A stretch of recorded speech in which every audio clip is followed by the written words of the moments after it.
So, magandang hapon mga kabro. Merienda tayo ng saging. Ayan o. Kakaluto lang.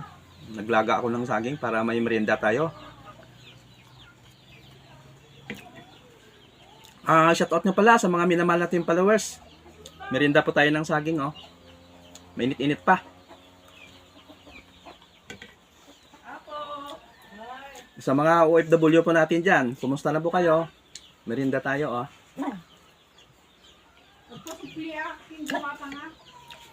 Shoutout nga pala kay Ma'am Sweet Lenny.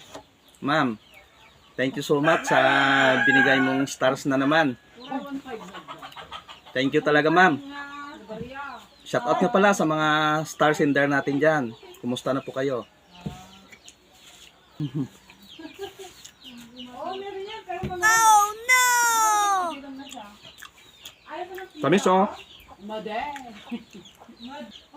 So, maraming salamat sa inyo panonood at sa inyong pagsama. God bless at palagi po kayo mag-ingat dyan. Love you all.